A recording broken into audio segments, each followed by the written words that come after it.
మీకు తెలుసు కదా నేను ఎంత మాట్లాడుతాను. నా లైన్ ఏంటంటే మీకు అర్థం కాదు. నేను ఎప్పుడన్నా బూతులు పెడతాను. ఏదో ఒకే ఒకసారి ఏదో కొడుకులారా ఒక పదం మాట్లాడాను ఒకే ఒకసారి. దానికి ఈ మధ్యన వాళ్ళు బాధపడుతున్నారు. ఇదివరకు నువ్వు బూతులు మాట్లాడామంటే కరెక్ట్ ఎప్పుడు మాట్లాడా. వైసీపీ వాళ్ళ నాయకులు, వాళ్ళ నాయకుడు, వాళ్ళ వ్యక్తులు ఏం మాట్లాడుతారో ఏం మాట్లాడారో విందాం. శ్రద్ధగా విందాం. పవన్ కళ్యాణ్ గారు ప్యాకేజ్ ఇస్తే వచ్చి మాట్లాడిపోతాడు. నలుగురు పిల్లలు కొత్త కారును మార్చినట్టుగా పిల్లాన్ని మారుస్తాడు. 4 ఏళ్లకు ఒకసారి 5 ఏళ్లకు ఒకసారి పిల్లాన్ని మారుస్తాడు. నేను కూడా చూశారు కదా జగన్మోహన్ రెడ్డి గారు తిడతారు. ఆయన తిట్టలేక కాదు తిరిగి నేను నాకు ఎవరి వ్యక్తిగత జీవితంలోకి నేను వెళ్ళను. దాన్ని నేను రాజకీయ లబ్ధి కోసం వాడను. అలాగే నేను ఎవరైనా సరే మీరు మాట్లాడేది పబ్లిక్ పాలసీ మీద మాట్లాడతాను. పబ్లిక్ పాలసీ మీద రెస్పాండ్ అయితే రెస్పాండ్ అవ్వండి. నేను తిరిగి చాలా అనగలను, చాలా బలంగా మాట్లాడగలను. కాకపోతే దానివల్ల సమస్యలు పరిష్కారం అవుతాయి అంటే ఖచ్చితంగా పెట్టుకుంటాను. కాదే వ్యక్తిగతంగా మాట్లాడినప్పుడు ఆ సమస్యలు పరిష్కారం అవ్వవు. ఈ పెద్ద మనిషి 4 భార్యలు పెళ్లి చేసుకుంటాడు. 4 ఏళ్లకు ఒకసారి భార్యను మార్చేస్తాడు. ఈ పెద్ద మనిషి నిత్య పెళ్లి కొడుకు మాదిరిగా 4 ఏళ్లకు ఒకసారి భార్యను మారుస్తూ 4 భార్యను పెళ్లి చేసుకోవడం మగతనమా అని చెప్పి నేను అడుగుతా ఉన్నాను. ఇదే పెద్ద మనిషి పవన్ కళ్యాణ్. జగన్మోహన్ రెడ్డి గారిని అడుగుదాం అనుకుంటున్నా. నా పెళ్లిళ్ళ వల్లే రాష్ట్ర విభజన జరిగింది, నా పెళ్లిళ్ళ వల్లే అవినీతి జరిగింది, నా పెళ్లిళ్ళ వల్ల పాపం జగన్మోహన్ రెడ్డి గారు జైలుకి వెళ్ళి ఆ కూర్చోబెట్టి కేసుల్లో ఉన్నారు. ఏంటా మాట్లాడతారు మీరు? వైసీపీ నాయకులు ఏం పిచ్చిగా ఉందా మీకు? తమాషాగా ఉందా మీకు? ఏమో మాట్లాడేవాళ్ళు లేదంటే మీ ఇష్టానికి నోరు పేలుతా ఉన్నాయి. జాగ్రత్త, కొంచెం హోషియారుగా ఉండండి. ఇష్టానికి మేము పట్టానికి ఏం లేవు. కొత్తగా ప్యాకేజ్ కారని పెట్టి పవన్ కళ్యాణ్ గారిని కూడా అడుగుతున్నా. అయ్యా పవన్ కళ్యాణ్ గారు, మీకు కూడా 3 భార్యలు, బహుశా 4-5 పిల్లలు. నిన్న కూడా జగన్ రెడ్డి గారు మాట్లాడినప్పుడు, వైసీపీ నాయకుడు జగన్ రెడ్డి గారు మాట్లాడినప్పుడు నేను వారికి ఒకటే తెలియజేయడం జరిగింది. పార్టీలో ప్రతి ఒక్కరికి దయచేసి దీన్ని వ్యక్తిగతంగా చూడకండి దీన్ని. ఎందుకంటే ఇలాగ అందరం చేసి సమస్యని మనం పరిష్కరించాలి, ప్రజల సమస్యలు. అంతేగాని ఆయన అనేది వ్యక్తిగతంగా దానికి మీరు అందరూ స్పందించేస్తే సమస్య మరుగున పడిపోద్ది. దానికి దయచేసి నేను అందరినీ వారించాను. ఇది మా పార్టీ తాలూకు సంస్కృతి. వారి పార్టీ తాలూకు సంస్కృతి ఏంటంటే మీరు ప్రజలకి కష్టాలు ఉన్నాయంటే వ్యక్తిగతంగా తిట్టేయడం, మీద పడిపోవడం. మీరు అలా తిడితే మేము కూర్చోబెట్టి ఆ వల్ల మేము పడం. పోయినసారి వైజాగ్ లో కూడా చెప్పాం. మీరు వ్యక్తిగతంగా ఎన్ని అన్నప్పటికీ మీరు భాషా సంస్కారాలని మర్చిపోయి ఎంత హీన స్థితిలో మాట్లాడినా మేము ఖచ్చితంగా మిమ్మల్ని పాలసీ విధానంలోనే మాట్లాడతాం, స్పందిస్తాం. మాట్లాడితే ప్రతిసారి 3 పెళ్లిళ్ళు అంటే మీరు కూడా చేసుకోండి, ఎవడు కాదన్నాడు? 3 పెళ్లిళ్ళు చేసుకున్నాడు, 3 పెళ్లిళ్ళు చేసి దేనికి అంత బాధ? నాకే సరదా పడి చేసుకోవాలి, నాకు కుదరలేదు.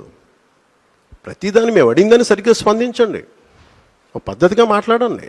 151 మంది ఎమ్మెల్యేలు చెప్తాం. మీరు జగన్ రెడ్డి గారిని దృష్టిలో పెట్టుకుని చాలా రెచ్చిపోతున్నారు. అందరూ చాలా రెచ్చిపోయి మాట్లాడుతున్నారు. దృష్టిలో పెట్టుకోండి. పాము శివుడి మెడలో ఉన్నప్పుడే బాగుంటుంది, గౌరవిస్తాం. ఒక్కసారి జగన్ రెడ్డి గారి పరిస్థితి అటు ఇటు అయితే మీ అందరి దృష్టి ఏంటో కూడా ఆలోచించుకోండి. చాలా జాగ్రత్తతో ఆచితూచి మాట్లాడండి. మీరు ఎలా మాట్లాడితే భరించడానికి నేను తెలుగుదేశం పార్టీ కాదు, జనసేన పార్టీ, గుర్తుపెట్టుకోండి. చాలా బలంగా స్పందిస్తాం. ఒక వైసీపీ ఎమ్మెల్యే ఏం మాట్లాడారు మీరు? ఇక రాజకీయ పరిజ్ఞానం లేని మన పీకే తెలుసు కదా, మన పీకే అంటే మీ భాషలో పవన్ కళ్యాణ్ అవ్వచ్చు, నా భాషలో అయితే అంటే మీ నోరు ఉన్నప్పుడు, మీ అధికారం ఉన్నప్పుడు మీరు ఇష్టానికి మాట్లాడేస్తారు. మీరు ఎంత మాట్లాడారు మీకు చెప్పగలరు, మీరు చెప్పాలి, వీడియోస్ పంపించాలి మీకు. పవన్ కళ్యాణ్ సైకో వెధవకి చెప్తున్నా, ఒరే సైకో వెధవా, నీకు ఒక ఆడపిల్ల ఉంది, ఆ పిల్ల పెద్దది అవుతుంది, గుర్తు పెట్టుకొని వెనక బతికే ఉంటాను, రక్త కన్నీరు పెట్టుకుంటావు, దరిద్రపు నా కొడక. ఆ డబ్సారి శ్రీశ్రీ గారు ఎలా బాధపడుతూ రాశాడో ఇలాంటి పవన్ కళ్యాణ్ లాంటి నువ్వు షూటింగ్కి వెళ్ళేటప్పుడు వెళ్ళంగానే నీ పెళ్ళాం నీ ఇంట్లో పని వాళ్ళతో అక్రమ సంబంధం పెట్టుకుంది అని ఎవరో చెప్పారు, నిజమా కాదా? ఆ బిడ్డలు నీకు పట్టలేదంట, పని వాళ్ళకే పుట్టారు. పవన్ కళ్యాణ్ ని, చిరంజీవిని నరికవతలు పడేసి, పవన్ కళ్యాణ్ గారు కోచ్ పండుకి నా కొడుకులు ముక్కలు నరికవతలు పడేసి, నా కొడుకు వచ్చినా ఆపడం తరం కాదు. వైజాగ్ వస్తున్నావు కదా, రా నా కొడుకు. తిట్టేసి ఒక 10-12 సంవత్సరాలు సడన్ గా మీకు రియలైజేషన్ వచ్చింది. ఈ రోజున మీరు 18 మందిని మీ జైలు వేసి తొక్కి మమ్మల్ని రాత్రులు పగలు హింసించి ఇంకా మాకు 2.5 సంవత్సరాలు 3 సంవత్సరాలు మీరు హింస చూపించిన తర్వాత అప్పుడు చేయాల్సి వచ్చింది తప్పలా. సన్నాసులకు సమాధానం చెప్తాం. ప్యాకేజ్ అనే సన్నాసి నా కొడుకులు ఎవరు? చెప్పు తీసుకొట్టాను ఒక్కొక్క వైసీపీ నా కొడుకుని చెప్తాను. తమాషాలుగా ఉందా కొడకల్లారా? ఇంకొకసారి ప్యాకేజీ గీకేజ్ అంటే చెప్పు తీసుకొని పళ్ళు రాళ్ళ కొడతాను కొడకల్లారా ఒక్కొక్కడికి చెప్తున్నాను. నా సహనం రా ఇంతకాలం మిమ్మల్ని రక్షించింది, నా సహనం. ఏరా మీ దగ్గర క్రిమినల్స్ ఉన్నారా, మీ దగ్గర రౌడీలు ఉన్నారా, మీ దగ్గర గుండాలు ఉన్నారా, మీ దగ్గర వంట చేత్తో వస్తాం, మెడ పిసికి తొక్కి కింద నొక్కేస్తాం కొడకల్లారా. మర్యాద ఇస్తాం రా మీకు. ఎప్పుడు దాకా మీరు మర్యాద నిలబెట్టుకునే వరకే.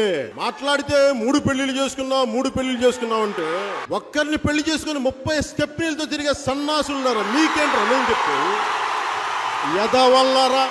చొక్కా పట్టుకొని ఇళ్లలోంచి బయటకు వచ్చి లాక్ కొడతాం కొడకల్లారా. మీకు మంచి మర్యాద మట్టి మశానం పనిచేయదు ఇతని ఎదవలకి. శిక్షా ధర్మం కొడకల్లారా. మీకు ఇన్నిసార్లు తిట్టినా భరించ పోన్లే. రాజకీయం అంటే ఉండదు కదా. ఎదవాలంటే మళ్ళీ ఇంకొక చిన్న సవరణ. వైసీపీలో ఉన్న అందరని కాదు నా ఉద్దేశం. వైసీపీలో బూతులు తిట్టకుండా పద్ధతిగా ఉన్న వాళ్ళని వదిలేసి వారిని గౌరవిస్తూ బూతులు పంచాంగం తిట్టే ప్రతి కొడుక్కి ఇదే చెప్తున్నాను రా, గుర్తుపెట్టుకోండి. నుంచోబెట్టి తోలు ఓలుస్తా కొడకల్లరా. మీకు మీరు యుద్ధం చెప్పండి రా. రాడ్లా హాకీ స్టిక్కులా రాళ్లా ఒట్టి చేతులా నేను దేనికైనా రెడీరా. ఎంత మంది వైసీపీ గుండా ఎమ్మెల్యే కొడుకులు వస్తారో ఛాలెంజ్ ఇస్తున్నాను కొడకల్లరా.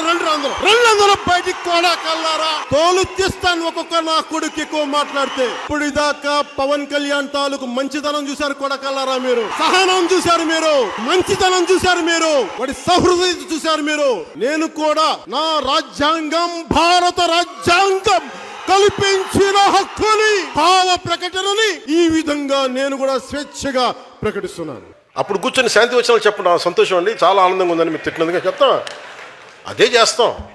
ఎరా నా కొడక ఏం సోదర్రా. మళ్ళీ పెళ్లి చేసుకోవడం మొదలు పెడితే ఒకసారి కాదు, 2 సార్లు కాదు, 3 సార్లు 4 సార్లు చేసుకోవడం మొదలు పెడితే ఈ దత్తపుత్రుడు ఇదే కార్యక్రమంగా పెట్టుకుని అమ్మాయిలను లోబర్చుకొని వారిని పెళ్లి చేసుకోవడం, 4 ఏళ్లు కాపురం చేయడం, మళ్ళీ వదిలేయడం, మళ్ళీ ఇంకొకరిని పెళ్లి చేసుకోవడం, మళ్ళీ వదిలేయడం. వారిలా నలుగురిని పెళ్లి చేసుకుని 4 ఏళ్లకు ఒకసారి భార్యను మార్చలేం. ఇప్పుడు 7 days ప్యాకేజ్ అని చెప్పి చెప్తున్నారు. ఈ రోజు ఈ ప్యాకేజ్ గా అమ్ముడిపోయి పిచ్చి కుక్క ఎవరో పవన్ కళ్యాణ్. ఈ రౌడీ మూకలకు కూడా చెప్తా ఉన్నాను, నేను చాలా హ్యాండ్స్ ఆన్ పొలిటికల్ లీడర్. గుర్తుపెట్టుకోండి, ఎంత పద్ధతిగా మాట్లాడతానో, ఎంత పాలసీ మేకింగ్ గురించి మాట్లాడతానో.